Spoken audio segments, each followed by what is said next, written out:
The chilling enigma of Andrew Gosden. It was the morning of September 14th, 2007. A seemingly ordinary day in Balby, Doncaster shattered when a young teenager stepped out of his Littlemore Lane residence clad in dark denim and a black Slipknot shirt, unknowingly walking away from his family forever. With quiet, calculated deliberation, the youth shed his required school attire, tossing the garments into the wash before heading straight to an automated teller. There, he systematically drained his bank account, walking away with exactly £200 in cash. Crucially, his official passport remained entirely untouched at home, lying alongside roughly £100 in recently gifted birthday money. Most haunting of all, he left absolutely no farewell message behind. His deliberate trek ended at Doncaster Station, where he handed over £31.40 for transit heading directly into London King's Cross. It was strictly a one-way fare. This peculiar transaction stuck firmly in the memory of the clerk on duty, specifically because she had explicitly warned the boy that a round-trip pass would cost a mere 50 pence extra. The teenager bluntly refused the offer. Hours later, at precisely 11:25 that morning, security lenses captured him slipping out of the King's Cross Euston Road doors. It would be the absolute final verified glimpse of him alive. His inventory that day was strikingly sparse. House keys, a basic wallet, and a portable PlayStation console, entirely devoid of its charging cable. Slung casually over his shoulder was a dark canvas messenger bag adorned with heavy metal patches. Noticeably absent from his few possessions was any form of cellular device. Furthermore, the boy possessed no electronic mail accounts whatsoever. Corporate records from Sony would eventually prove his gaming device had never once pinged a wireless internet network. In every modern digital sense, the teen was a complete ghost. In reality, he was a brilliantly bright, softly spoken boy residing alongside his speech therapist parents, Kevin and Glenys, as well as his elder sibling, Charlotte, within the quiet sanctuary of their Littlemore Lane household. His academic track record at Macaulay Catholic High School was virtually flawless, boasting a 100% attendance streak while actively participating in an exclusive curriculum designed for exceptionally gifted youth. This distinguished placement firmly anchored him among the upper academic echelon, positioning him in the sharpest 5% of students across the entire United Kingdom. Educators unanimously anticipated nothing less than perfect marks on his upcoming national examinations. Physically, he appeared somewhat vulnerable for his age. Standing roughly 5 feet 3 inches tall behind thick corrective lenses, the boy also suffered from complete hearing loss on his left side. His internal universe revolved heavily around alternative metal acts like Him, Slipknot, and Funeral for a Friend. Beyond heavy music, he found solace in fantasy novels, video games, and exploring the grand historical and scientific institutions of London. The sprawling metropolis was hardly foreign territory to him. Having taken prior trips with his relatives, he possessed a confident understanding of how to navigate the capital's complex streets. Yet, his utter lack of a cyber footprint remained profound and deeply troubling. The teenager operated without a cell phone, electronic mail, or a single social media profile to trace. Investigations by Sony reiterated that his portable console had remained entirely offline. During a cultural moment when his peers were actively constructing vast digital identities, the youth existed as a virtual phantom. This profound technological void rendered the subsequent police inquiry agonizingly difficult from day one. Detectives faced a chilling reality: zero intercepted communications to track, an empty web history, and an absolute absence of internet acquaintances to interrogate. The night preceding his sudden departure was almost painfully ordinary. They shared a standard evening meal, washed plates side by side, pieced together a jigsaw puzzle, and settled in for lighthearted television comedies. Absolutely nothing felt amiss. There were zero psychological tremors warning of the devastating emotional earthquake dawn would soon deliver. In the immediate aftermath, law enforcement's sluggish reaction ignited fierce backlash from both the frantic relatives and external oversight committees. Faculty administrators attempted to alert his household regarding the truancy that afternoon, but disastrously dialed an incorrect number. That single clerical error squandered irreplaceable critical hours. Before his parents could even grasp the horrifying reality that their son had skipped his classes, the sun had already set on the entire day. Authorities were not officially dispatched until roughly 7 o'clock that night, yet the most catastrophic investigative blunder was still quietly looming. Investigators inexplicably waited nearly 3 weeks to request security tape from the London terminal. As those 21 days tick by, adjacent camera feeds from public transit lines, subterranean rail networks, and neighboring storefronts were systematically erased, their critical data permanently overwritten by standard automated loop cycles. Whatever specific path the teenager took after stepping through those terminal doors, whatever dark corner he ventured into, or whatever shadowy figure he might have encountered, was undoubtedly recorded by lenses that authorities simply failed to examine before the tapes wiped clean. Reflecting on the agonizing ordeal, his devastated father condemned the official response as painfully sluggish, entirely erratic, and deeply uncoordinated. Throughout the inaugural year of the search, authorities logged 122 potential sightings nationwide, with 45 originating from the capital itself. The most compelling tip suggested a youth bearing his exact physical likeness was spotted dining inside an Oxford Street pizzeria later that very afternoon. By May of 2011, a privately funded sonar scan of the River Thames yielded zero traces of the boy, though it morbidly uncovered human remains tied to a completely separate tragedy. The missing teen's genetic material, biometric prints, and dental charts were frantically dispersed across every domestic intelligence database. Every single inquiry returned a profound silence. Then, on the 8th of December, 2021, a sudden breakthrough. Authorities detained 2 individuals in London, marking the very first arrests in the decades-old mystery. One of the suspects was brought in under chilling allegations of abduction and human trafficking.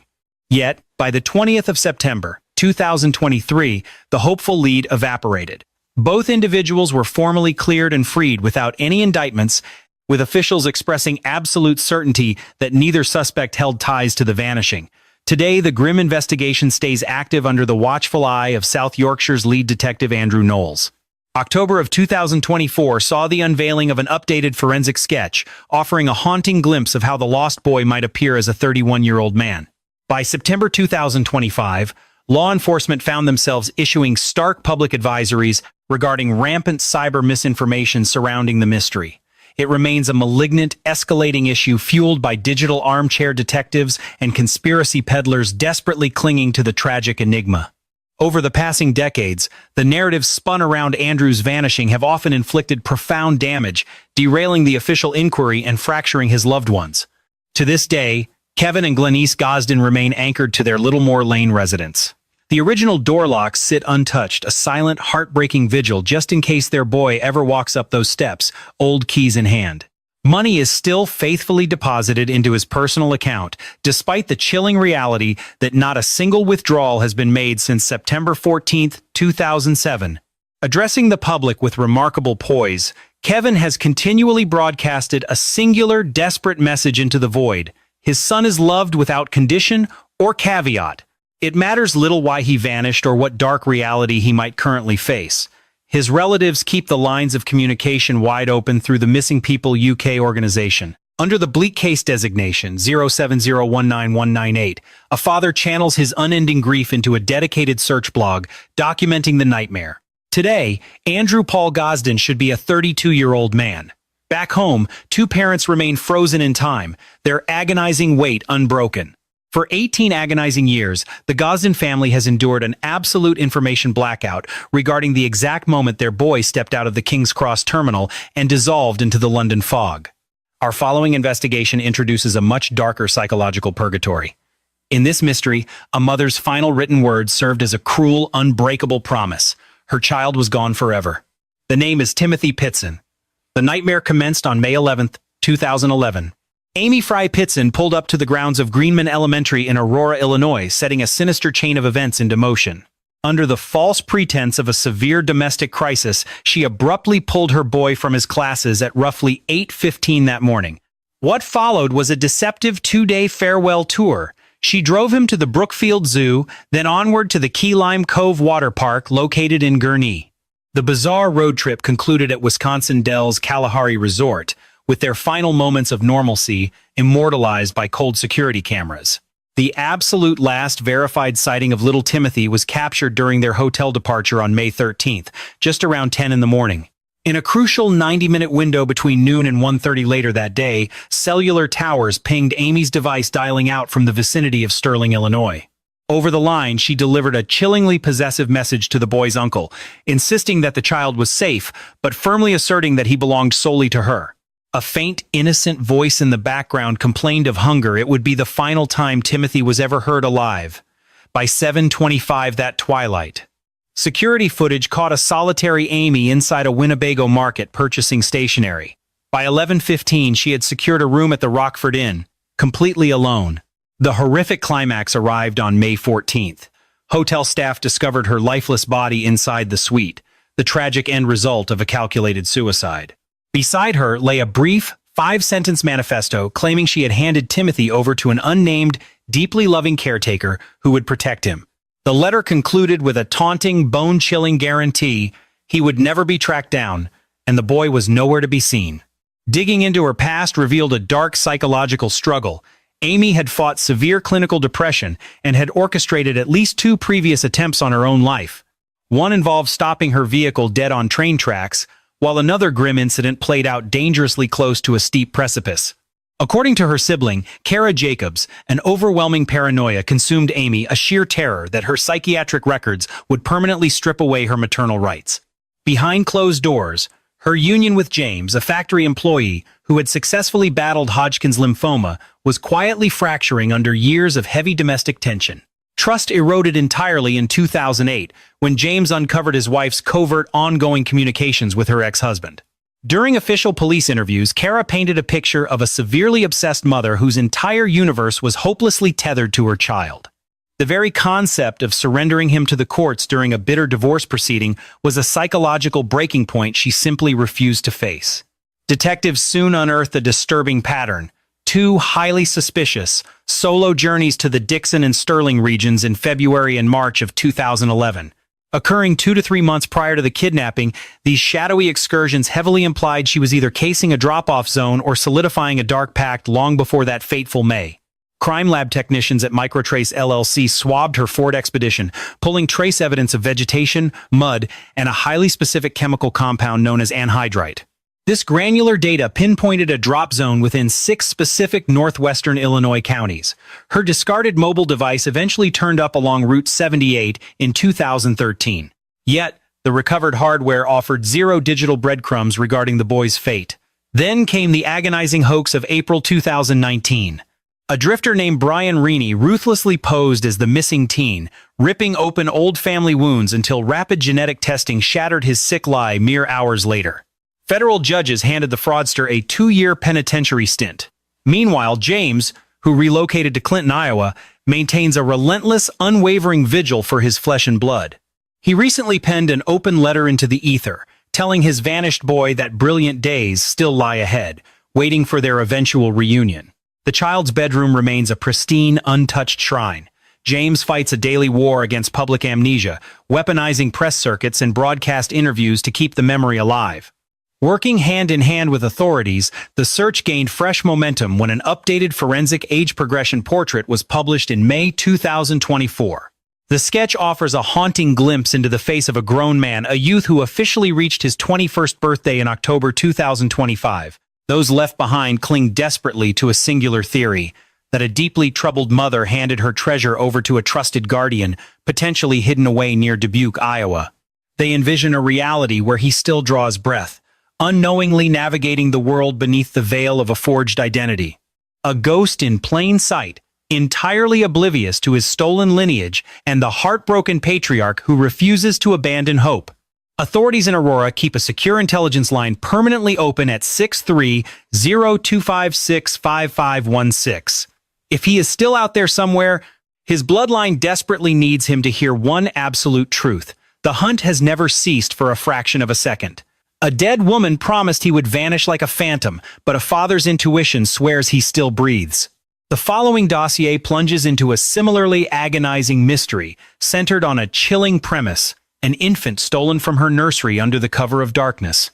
What ensued was an inquiry so fraught with scandal and misdirection that it remains one of the most fiercely debated fiascos in the Sunshine State's history. The subject is Sabrina Eisenberg. As dawn approached on November 24, 1997, Marlene Eisenberg made a routine visit to look in on her infant child.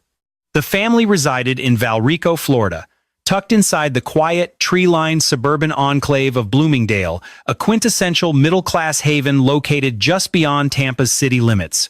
When the clock struck midnight, The little girl was resting peacefully within the confines of her bed. However, during a chilling 20-minute window between 6:22 and 6:42 that morning, Marlene stumbled upon a disturbing anomaly. The utility room entrance leading to the garage stood ajar. The primary exterior bay door had been raised all night, and the nursery lay deserted. Both the infant and her hand-crafted yellow and blue quilt had vanished without a trace.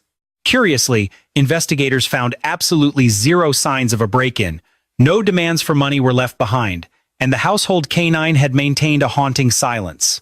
Frantic, the mother dialed 911 at precisely 6:42, triggering a massive law enforcement response that eventually saw up to 40 detectives scouring the area daily.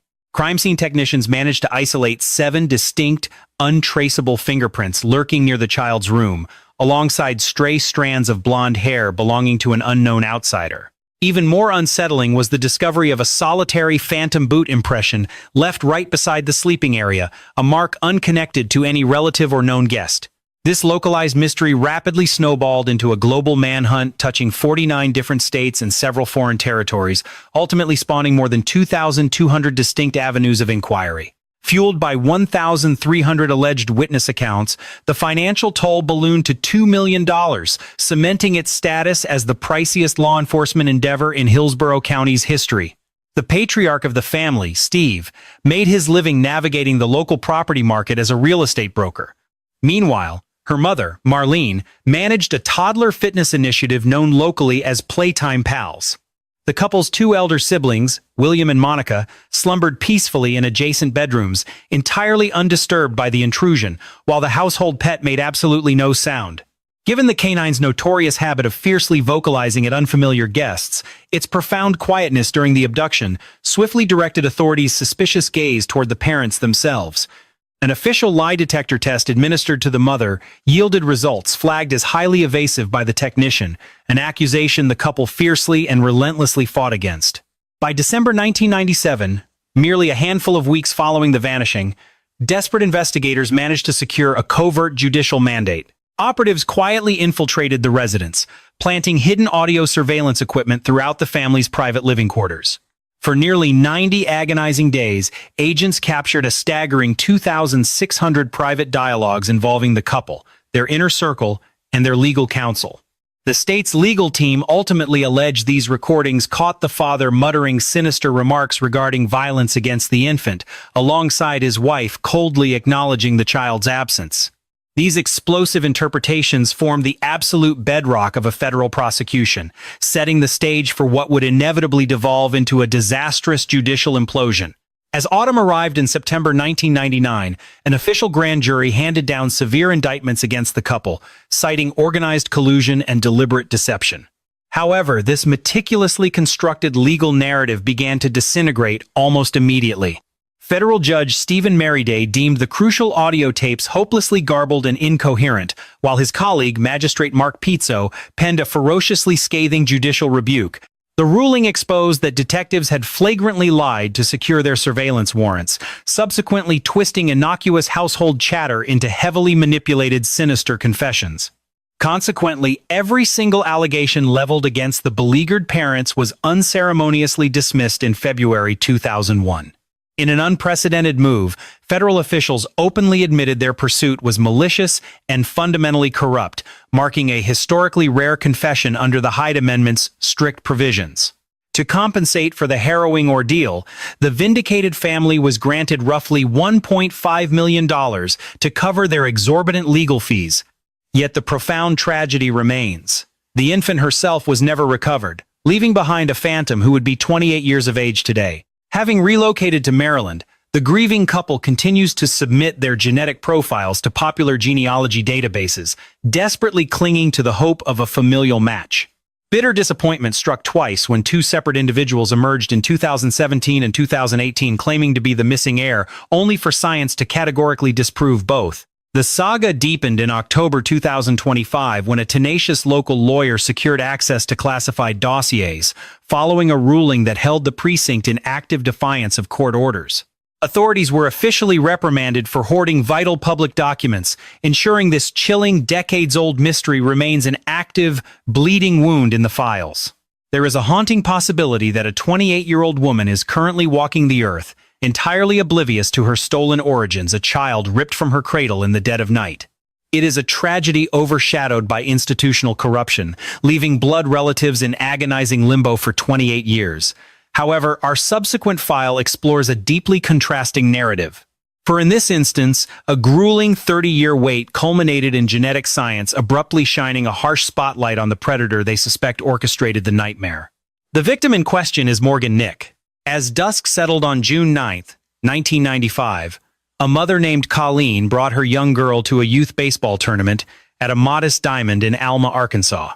Nearing 10:30 that evening, the spirited child darted off with a group of playmates to chase glowing fireflies just beyond the bleachers' glow. The final confirmed sighting occurred precisely at 10:45. She was brushing dirt from her sneakers by her parents' vehicle, while witnesses distinctly recalled a shadowy male figure engaging her. A suspicious crimson-colored pickup, sporting a pale rear enclosure, was spotted idling ominously in the vicinity moments before the little girl evaporated into the stifling night air forever.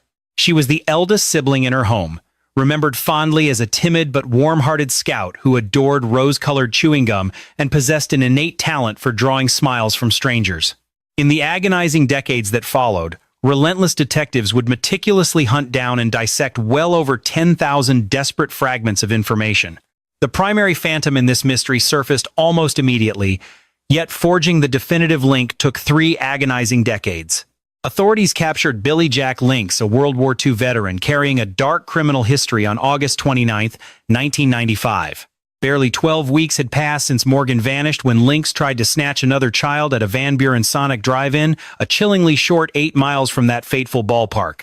His chosen vessel was a 1986 red Chevrolet pickup, mirroring the ominous vehicle spotted, lurking in the shadows the night Morgan evaporated. Investigators placed Links in the hot seat regarding Morgan's fate on August 31, 1995. Detecting no deception in his cold demeanor, detectives let him walk out the door. Incarcerated for an unrelated crime in 1996, he would ultimately take his secrets to the grave behind bars on August 5, 2000. 20 hollow years dragged by without a single shred of physical evidence, tethering this predator to the missing girl. The ominous red pickup vanished into a maze of new owners until 2020, when authorities finally tracked the rusted relic down. Federal forensic specialists tore the cab apart that July, extracting microscopic strands of hair and hidden fibers. By December 2023, those fragile fragments arrived at Texas-based Othram Laboratory, slated for cutting-edge genetic sequencing.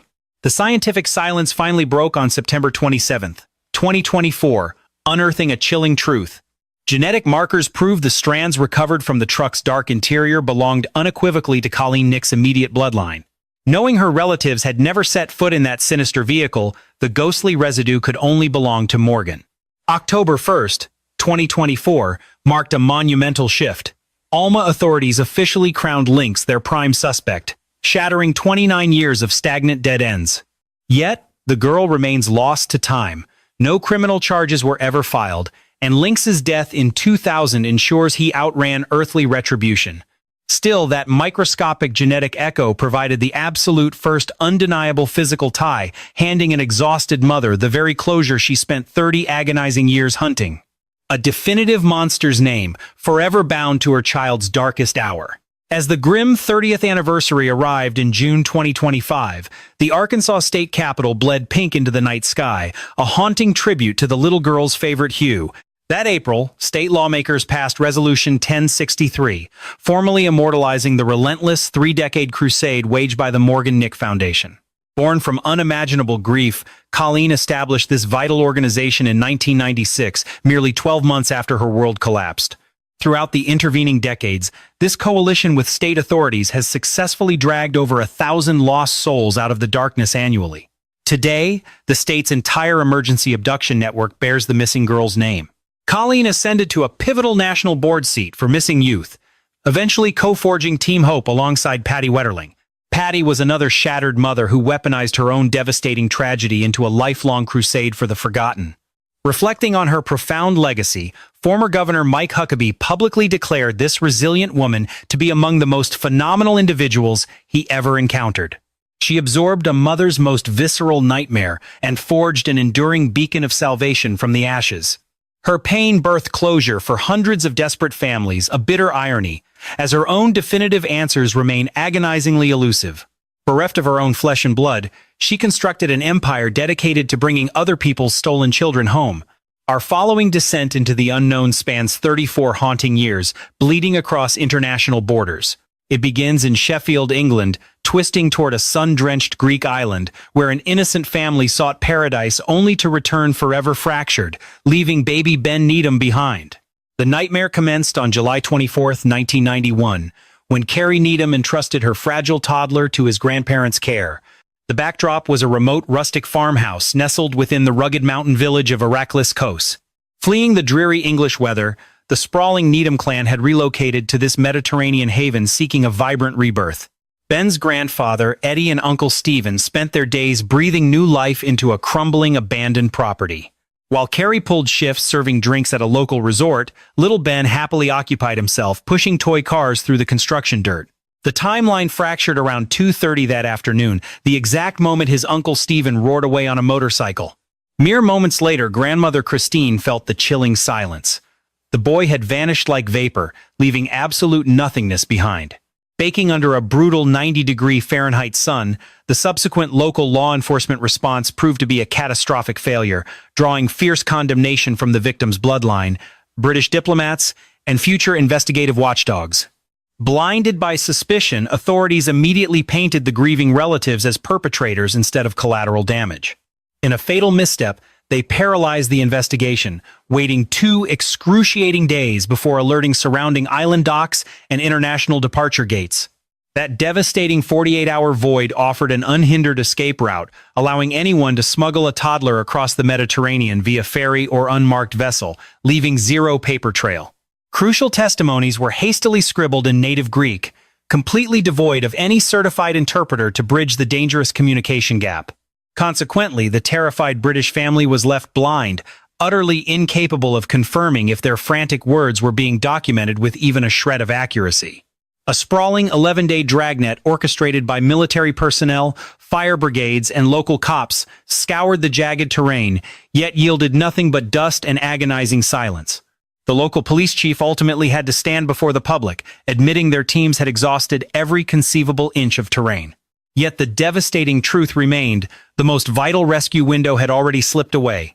For 2 agonizing decades, the Needham family fought a relentless battle, demanding a comprehensive, transparent inquiry.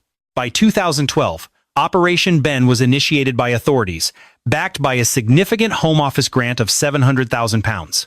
Investigators zeroed in on Konstantinos Dino Barkas, an excavator driver operating heavy machinery near the rural property on that fateful afternoon. The morning following the vanishing, Barkas allegedly mentioned hearing a distinct noise, though he had casually dismissed it as a stray animal. Detectives quickly latched onto a chilling new hypothesis that the little boy had tragically strayed directly into the blind spot of the earth mover. However, the machine operator succumbed to stomach cancer in 2015, severing a crucial link. This sudden demise occurred right before British detectives were able to secure an official, on-the-record interview. Whatever dark secrets he possessed were permanently buried in the grave alongside him. During the autumn of 2016, an intense 21-day dig systematically filtered through over 800 tons of dirt. The most heartbreaking discovery from the dirt was a tiny yellow die-cast vehicle, which his parents immediately recognized as his. It was a haunting fragment of an interrupted youth, entombed beneath the very dirt where he was last seen happily wandering. Scottish forensic scientists detected chemical signatures on a scrap of footwear, strongly suggesting the presence of decaying human remains. His relatives prepared for the worst, yet by November 2018, genetic testing definitively proved the organic matter was not his. It was a crushing revelation that brought zero closure, forcefully resurrecting the terrifying mystery of what truly transpired that afternoon. The boy's mother fiercely rejects the tragic mishap hypothesis, pointing to a glaring, unexplainable flaw in the official timeline. She remains adamant that the heavy machinery only appeared at the rural estate between roughly 4:30 and 5 that evening. That leaves a chilling 2-hour gap. If her chronology holds true, the earth mover was absent during the vanishing, obliterating the theory entirely. The grieving mother remains absolutely convinced her little boy was deliberately snatched from the island. She suspects he fell victim to illicit human smuggling, potentially living a completely fabricated life today, perhaps somewhere in America. In 2024, she took the drastic step of abandoning her Sheffield roots completely, settling along the Turkish coast near Bodrum. Positioned a mere half-hour boat trip away from Kos, she remains geographically anchored to the tragic site of his disappearance. A Danish citizen emerged in 2024, suspecting he was the missing child, only to have his hopes shattered by genetic profiling. It was just another agonizing cycle of soaring anticipation, inevitably followed by a crushing letdown. By July 2025, authorities began scrutinizing a fresh American lead, alleging the boy was spotted at an overseas congregation during 1991. Detectives from South Yorkshire stubbornly maintained their primary institutional stance, concluding that based on statistical likelihood, the young boy tragically met his end on the exact same afternoon. He mysteriously vanished. Carrie absolutely refuses to surrender to such a grim, unproven official narrative. Enduring 34 grueling years of international tracking, her determination remains unbroken for a son who would currently be 36. This maternal pursuit never wavered, pushing a desperate parent to cross borders just to shadow the cursed soil where her nightmare began. The focus now violently shifts to an entirely different hemisphere, deep within the isolation of rural Australia. A little boy dressed in a superhero costume evaporated under the blazing sun, triggering a 10-year manhunt without a single indictment. The name at the center of this darkness is William Tyrrell. On September 12, 2014, a surrogate family traveled to a quiet suburban residence on Benaroon Drive in Kendal, New South Wales. The property loomed directly across from the sprawling, impenetrable darkness of Kendal State Forest. The youngest ward, a playful toddler clad in his cherished superhero outfit, was gleefully dodging his sibling in a front lawn game. Local residents later recalled two mysterious automobiles, a pale wagon and a slate-colored sedan idling suspiciously close to the premises. Right around 25 past 10 that morning, his guardian briefly retreated indoors to prepare a warm beverage. From inside, she clearly made out the boy's playful, echoing tiger roars as he scampered toward the perimeter of the building. Then an absolute chilling stillness fell. Within 5 minutes of frantic searching, the boy was entirely gone. Specially trained tracking canines, arguably the sharpest instruments in a detective's arsenal during those precious initial moments, were deployed to the grounds, yet they could only trace his scent to the very edge of the yard line, stopping abruptly. This incredibly unnerving detail has relentlessly tormented every single detective ever assigned to the case. Had the little boy simply ambled off the premises under his own power, venturing toward the dense scrub or down the quiet pavement? Had he wandered into the surrounding timberland, the highly trained hounds would have easily locked onto a scent trail leading deep into the woods. Instead, they uncovered an absolute void. The boy's scent vanished abruptly at the property line, suggesting he had been plucked directly out of thin air and spirited away in a waiting vehicle. To this day, that sudden chilling halt in the scent trail remains the most crucial forensic puzzle piece investigators have ever unearthed. Moreover, this eerie detail shatters every proposed scenario that does not ultimately point to a deliberate, calculated abduction by an unknown predator. The massive law enforcement operation that followed was officially christened Strike Force Roseanne. It rapidly evolved into an unprecedented manhunt, demanding more manpower and resources than almost any prior inquiry in the history of New South Wales. Detectives scrutinized a staggering 690 individuals of interest, subsequently executing well over 1,000 formal interrogations. An overwhelming 15,000 distinct fragments of potential evidence were meticulously gathered, forensically dissected, and exhaustively cross-referenced. By 2016, authorities in New South Wales established an unprecedented $1 million bounty for any actionable intelligence. It stood as the most staggering financial incentive ever attached to a disappearance in the region, yet this massive lure ultimately yielded zero criminal charges. Over time, this tragedy mutated into a dark masterclass on catastrophic procedural failures, overshadowing the haunting mystery of the missing boy himself. Detectives initially directed their intense scrutiny toward a neighborhood repairman, Bill Spedding, subjecting him to relentless observation during the preliminary hunt. However, investigators were forced to exonerate him when rock-solid proof emerged, confirming he was miles away when the child vanished. Unfortunately, law enforcement's obsessive fixation on the tradesman resulted in devastating, long-lasting collateral damage. Come December 2022, the legal system granted him a staggering $1.5 million, eventually inflated to nearly $1.8 million, ruling the lead investigator's crusade practically vindictive. The officer at the helm, Gary Jubilin, had driven the entire operation with a ferocity that bordered on absolute obsession. Yet, his zeal pushed him over the ethical line, culminating in a $10,000 penalty for illicitly taping discussions with a secondary suspect. Meanwhile, Frank Abbott, a man with a dark criminal past residing roughly 10 to 12 kilometers outside Kendall, completely failed to account for his whereabouts on the morning of September 12th. Authorities dragged him under the microscope after a former acquaintance provided deeply troubling statements regarding his potential involvement. The narrative took a chilling turn in November 2021 when the probing gaze of the police locked directly onto the boy's foster mother. Detectives began constructing a grim hypothesis, suggesting the toddler perished in a tragic plunge from a terrace, prompting his guardian to quietly bury the evidence. Authorities spent 4 grueling weeks tearing apart the Kendall landscape, yet they failed to unearth a single bone. By April 2022, she faced accusations of feeding lies to the New South Wales Crime Commission, though a judge ultimately cleared her name that following November.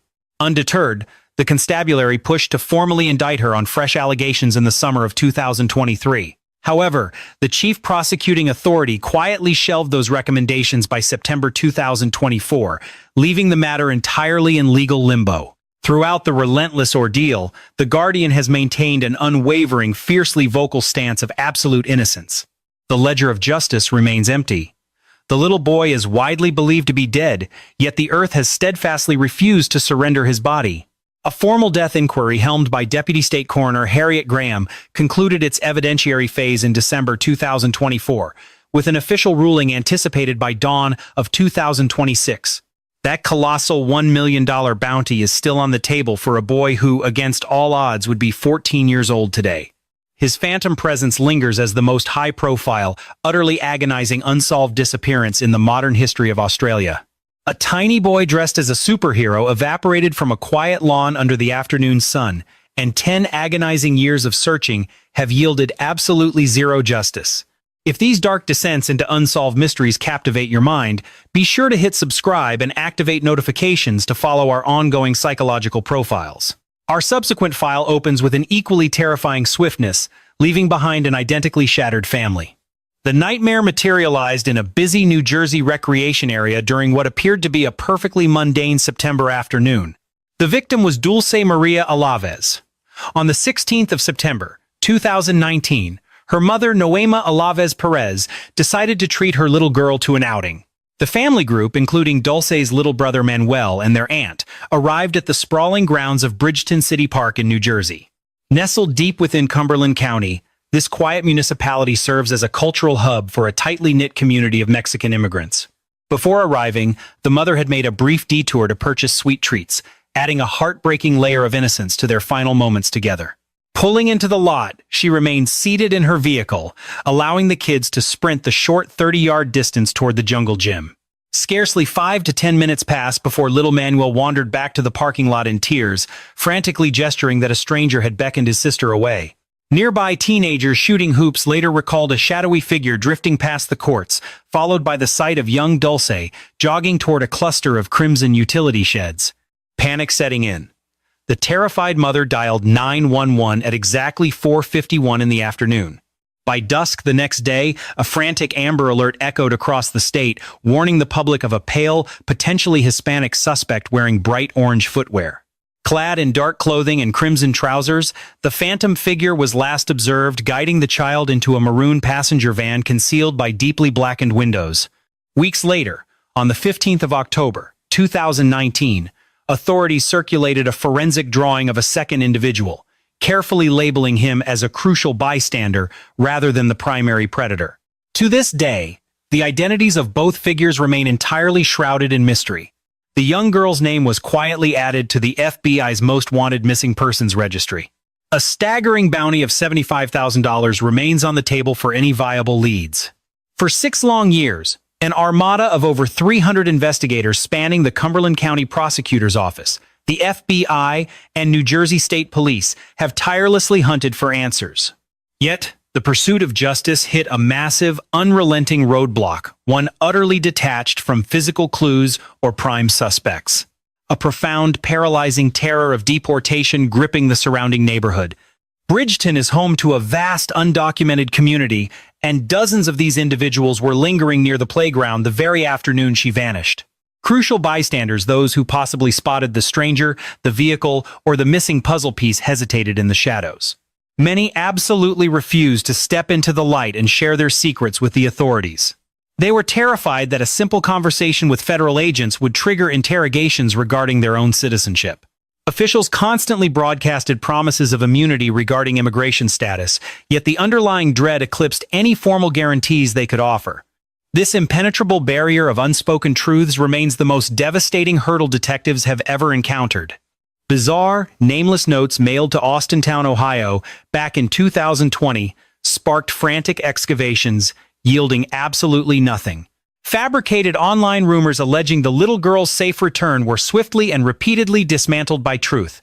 Time and again, these vicious cycles of counterfeit hope brutally ripped open the family's unhealed wounds. When the nightmare unfolded, Noema was just 19 years old and expecting another child.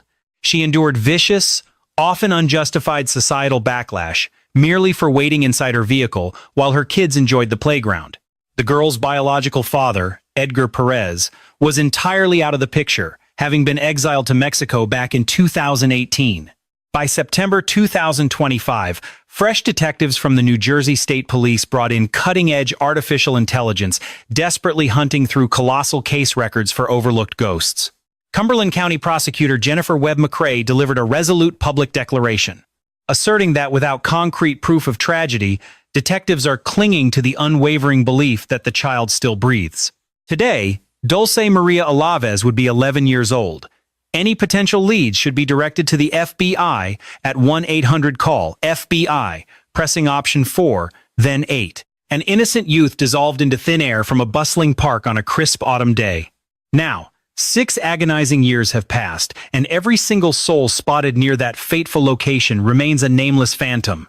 Our following mystery harbored that exact same torturous ambiguity for half a decade until an improbable informant guided authorities to a barren wasteland tomb, revealing the elusive truth. The harrowing tale of Isabel Celis. Following a local baseball outing on the evening of April 20th, 2012, little Isabel was tucked away inside her Midtown Tucson, Arizona residence. Right around 8 o'clock the subsequent morning, her father, Sergio, went to rouse her for a softball match only to discover hollow sheets. The eldest sibling stumbled upon her bedroom window gaping wide, its torn screen casually leaning against the exterior siding. Sergio immediately dialed 911. Affectionately called Isa, she was the baby of the family's 3 children. She adored youth softball, and her brother remembered her as a silly spirit who desperately craved inclusion in every family activity. Detectives immediately zeroed in on the mother and father, heavily scrutinizing Sergio's suspiciously composed emergency dispatch audio. Authorities strapped him to lie detectors, while Child Protective Services briefly stripped him of his remaining sons. Strange scribbles discovered within a wardrobe sparked deep suspicion, yet lawyers eventually proved they were merely innocent musical lyrics and adolescent doodles rather than dark confessions. A massive task force of 250 officers scoured a sprawling 2.5-mile perimeter surrounding the property. Detectives drowned in over 2,200 incoming clues, yet not a single thread unraveled the girl's whereabouts. The true monster resided a mere 2 miles from the Celis doorstep, a predator who absolutely belonged behind iron bars. Christopher Matthew Clements was a documented felon harboring a massive rap sheet that bled across 4 different states. His dark history exposed vicious attacks on defenseless victims and a rapidly intensifying cruelty that warranted a much longer prison sentence. He had just walked free from a federal penitentiary in March of 2012. Merely weeks prior to the child's vanishing, he planted his roots at a designated Tucson address. Mobile data, eventually unearthed by detectives, revealed his device transmitting signals dangerously close to the family's residence at exactly 7:39 on April 20th. The very evening she was tucked in, his digital footprint also haunted the eventual desert gravesite in the pre-dawn darkness of April 21st. The ultimate revelation struck in February 2017 when his former bride-to-be, Melissa Stark, contacted the FBI, confessing that Clements held the map to the girl's resting place. He had chillingly commanded her to unearth a buried plastic sack from their lawn, hiding a parchment etched with Isabel's name in his own cursive. The grim truth finally surfaced on March 3, 2017. Half a decade after the child vanished, the perpetrator guided federal agents out to a desolate stretch along Avra Valley Road, where searchers eventually unearthed a tiny skull alongside fragmented remains. Genetic profiling delivered the devastating reality the bones were unequivocally Isabel. Consequently, forensic pathologists officially classified her demise as a cold-blooded murder. The initial judicial proceedings, convened in February 2023, ultimately collapsed into the frustrating stalemate of a deadlocked jury. During the February 2024 retrial, the state anchored their damning case on indisputable cellular telemetry and that chilling handwritten artifact. Jurors were further subjected to deeply unsettling digital footprints extracted from the perpetrator's hardware, alongside a horrifying cache of over 1,300 illicit photographs depicting innocent youth. Justice was definitively rendered on February 29, 2024, when the impaneled citizens delivered a unanimous guilty verdict across the board. By April 10th, the gavel fell, condemning the predator to spend his natural existence behind bars, permanently barring any future possibility of release. These severe penalties were deliberately layered consecutively atop an existing life mandate, punishment previously handed down for the horrific snatching of an entirely different victim within the greater Tucson region. Any lingering hope for legal leniency was extinguished in October 2024, as appellate judges in Arizona firmly struck down his desperate petition regarding the prior conviction. During the final hearing, a shattered Sergio Celis stood before the magistrate, confessing that until his dying breath, he would bear the crushing guilt of failing his fundamental duty to shield his precious daughter. It is a profound, suffocating burden, an emotional anchor that absolutely no judicial ruling could ever truly alleviate. Darkly, the convicted killer hinted at further victims concealed beneath the unforgiving desert sands, yet only 2 of those lost souls have ever been officially identified.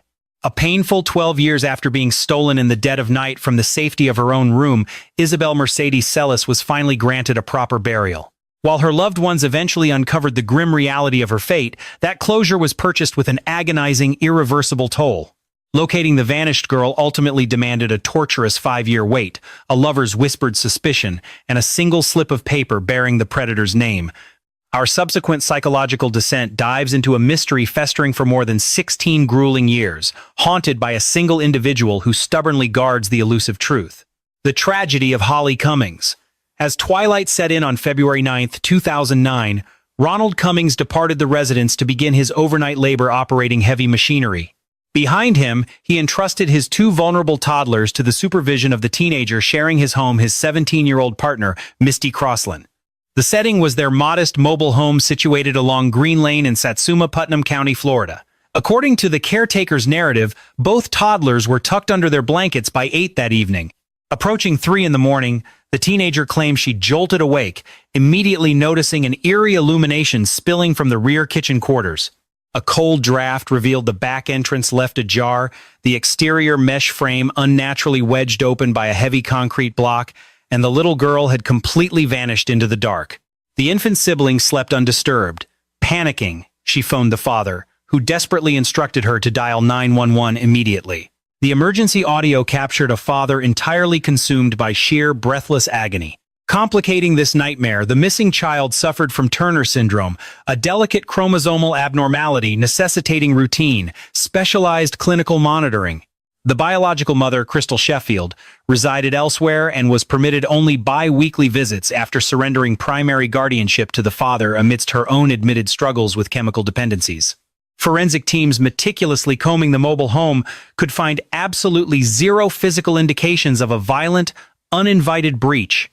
Canine units desperately tracked a faint olfactory path leading directly away from the property toward the murky waters of the St. Johns River, only for the scent to inexplicably evaporate into nothingness. Instantly, the spotlight of suspicion harshly illuminated the teenage girlfriend, cementing her as the absolute nucleus of the ensuing inquiry, a dark status she has maintained for over 16 years. When subjected to rigorous law enforcement interrogations, authorities quickly characterized her sprawling narratives as being reliably contradictory. Critical elements regarding the exact sleeping arrangements of the toddlers morphed wildly, while the timeline of her personal wandering through the dark hours shifted with every retelling. Furthermore, the chronological account of her awakening and subsequent discoveries underwent bizarre alterations, With every session in the interrogation room, the established facts seemed to warp and mutate. Deception indicators flashed repeatedly as she catastrophically failed 4 distinct polygraph evaluations, alongside bombing a specialized vocal tension assessment. Detectives grew absolutely certain that she was locking away the final pieces of the puzzle, yet no legal mechanism could pry the authentic reality from her lips. Her scattered, disjointed confessions yielded absolutely nothing structurally sound enough for prosecutors to construct a definitive criminal indictment upon. Exactly 30 days later, on March 12, 2009, the grieving father bizarrely married the prime suspect in a shocking turn of events. This matrimonial spectacle acted as a magnet for intense national broadcast scrutiny and fierce societal outrage, though the turbulent union abruptly disintegrated into divorce by October. Eventually, a sinister new narrative emerged from the shadows when the teenager's sibling, Tommy Crossland, confided a drastically different chain of events to his legal counsel. He alleged their visiting Tennessee cousin, Joe Overstreet, had arrived at the Florida residence aggressively hunting for a missing firearm. Enraged by its absence, the cousin allegedly inflicted fatal violence upon the innocent girl, subsequently coercing Tommy into hauling her lifeless remains to a St. Johns River boat launch, anchoring her in the murky depths. Adding grim weight to this disturbing theory, the family matriarch, Flora Hollers, publicly supported and echoed these dark allegations during various media sit-downs. Despite this compelling lead, exhaustive aquatic recovery operations utilizing advanced acoustic imaging and elite scuba squads pulled absolutely nothing of value from the riverbed. Consequently, the accused relative entirely evaded formal prosecution, walking away without a single indictment. Fast forward to 2019, the primary investigator finally broke the silence, theorizing the fragile child likely succumbed to an unintended exposure to controlled narcotics, prompting a panicked disposal in the waterways to mask the tragedy. When January 2010 arrived, a sweeping investigatory net finally cornered Misty, Ronald, and Tommy. An undercover narcotics sting eventually ensnared the remaining suspects, seizing in excess of 300 illicit capsules. For her role, Misty received a crushing 25-year penitentiary term. Ronald was handed down a 15-year stretch behind bars. Detectives gambled that the looming dread of decades in a cell would finally crack Misty, forcing her to divulge the dark truth regarding Holly. Yet, after an agonizing passage of over 16 years, her silence remains absolute. To this day, Misty Crossland sits confined within the walls of Lowell Correctional Institution, ticking away the days until her scheduled discharge on the 10th of June, 2031. Law enforcement professionals relentlessly maintain that she is the solitary vault holding the answers to this lingering mystery. Although Ronald tasted freedom in October of 2022, his liberty was short-lived. A subsequent arrest on Christmas Day for unrelated offenses promptly dragged him back into the penal system. An active bounty of $15,000 still hangs over the investigation, a desperate plea for clues. Had she not vanished, Holly Ann Marie Cummings would currently be 22 years of age. Every search has ended in shadows. Authorities firmly suspect that a single living individual harbors the grim reality of Holly's ultimate fate. Thus far, that secret remains buried in her mind. Our concluding narrative, however, shatters the grim pattern of this dossier. It is a rare psychological thriller, culminating in salvation following 18 grueling years. Discovered breathing against all logical odds, her harrowing survival serves as a haunting testament that unimaginable miracles can sometimes materialize from the darkest abysses. Her name is J.C. Dugard. The morning of June 10, 1991, began ordinarily enough as J.C. Lee Dugard strolled toward her designated transit stop in the quiet town of Myers, California. Nestled near South Lake Tahoe, this idyllic rural enclave was explicitly selected by her guardians for its illusion of absolute security. That fateful dawn, she was dressed in her beloved pink ensemble. Out of nowhere, a nondescript gray sedan crept alongside her. From the driver's seat, a predator named Philip Garrido deployed a high-voltage incapacitating weapon right through the open glass. Operating in cold synchronicity, his spouse Nancy dragged the paralyzed girl into the rear of the vehicle, stripped her garments, and concealed the horrific crime beneath a simple blanket. This chilling setup prepared them for a grueling 3-hour, 120-mile transport straight to their secluded compound, located at 1554 Walnut Avenue in Antioch, California. Watching helplessly from their yard, her stepfather, Carl Probin, mounted a bicycle in a desperate, frantic pursuit of the fleeing sedan. Tragically, human endurance was no match for a speeding engine. For the next 18 agonizing years, JC was swallowed by a makeshift labyrinth constructed of canvas tents, dilapidated storage units, and crude wooden overhangs. This nightmarish prison was entirely masked by an imposing 8-foot barrier, forging a clandestine courtyard deep inside the Garrido plot, a phantom domain completely undetectable from the public road. Her descent into hell commenced inside a claustrophobic, acoustically sealed outbuilding. Merely 7 days following her violent capture, the systemic cycle of unspeakable trauma began. This profound abuse remained a relentless constant throughout the initial 3 years of her incarceration, continuing to haunt her in sporadic, terrifying waves thereafter.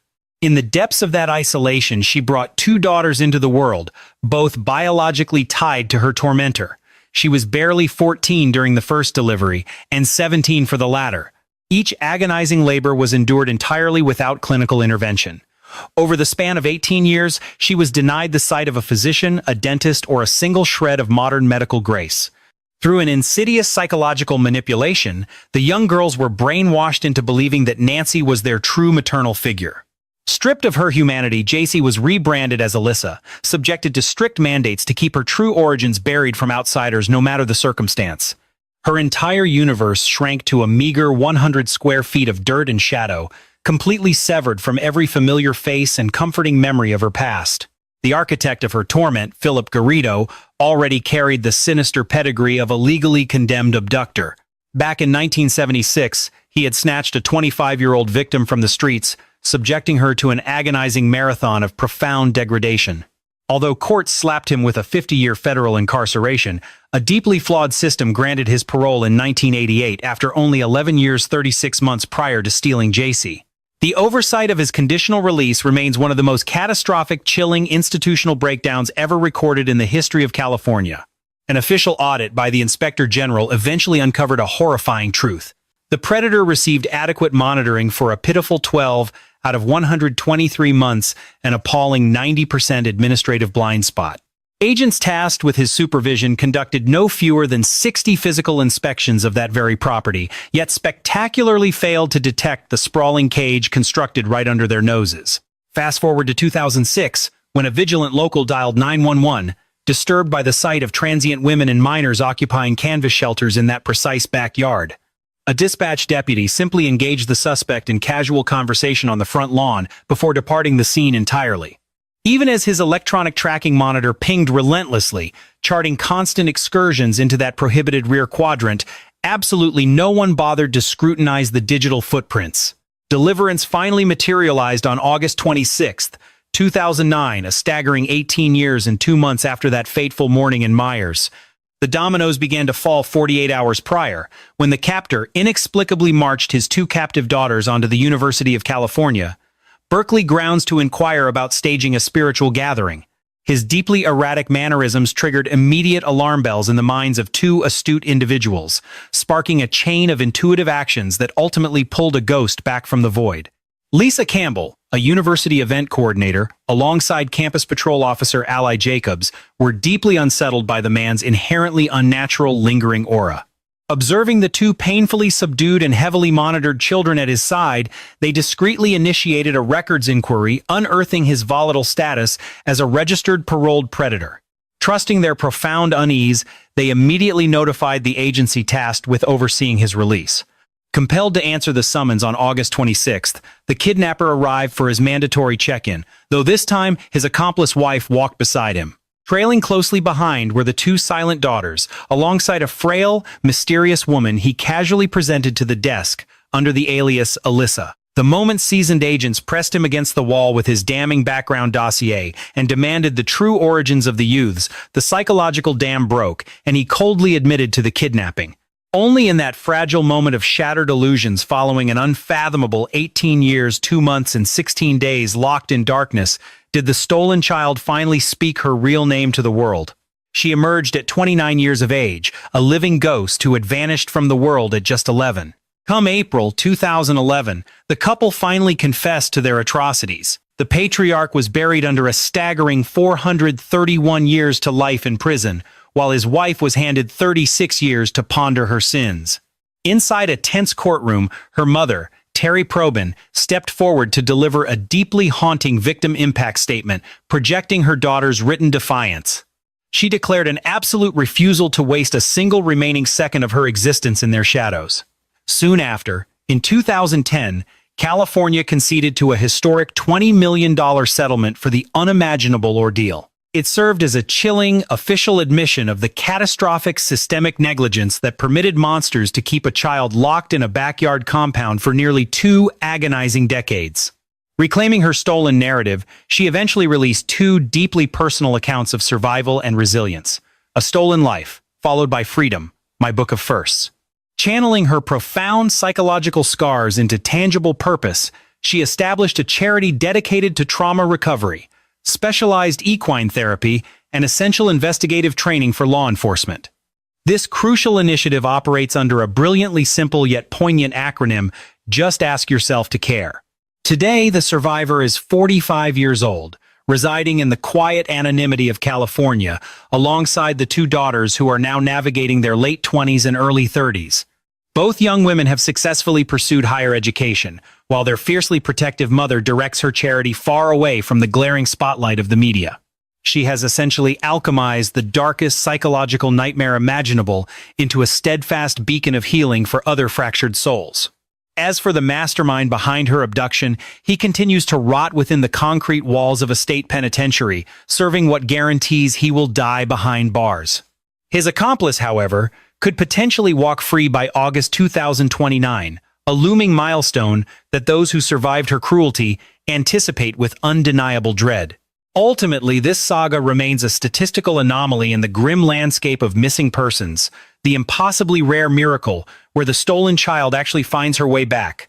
It stands as profound evidence that even after 18 agonizing years long after the trail has frozen solid and public memory has entirely faded, an unthinkable resurrection can occur. It is this exact fragile glimmer of salvation that relentlessly anchors the agonizingly patient relatives of Andrew Gosden, Timothy Pitson, and Sabrina Eisenberg. For those endlessly mourning the absences of Ben Needham, William Terrell, Dulce Maria Alaves, and Holly Cummings, that singular phantom thread of possibility is an absolute lifeline. It is the silent, desperate force that leaves porch lights burning and old phone numbers active, driven by the haunting certainty that someone in the dark holds the missing puzzle piece. This concludes our descent into the shadows for today. Keep your eyes open and always trust your instincts.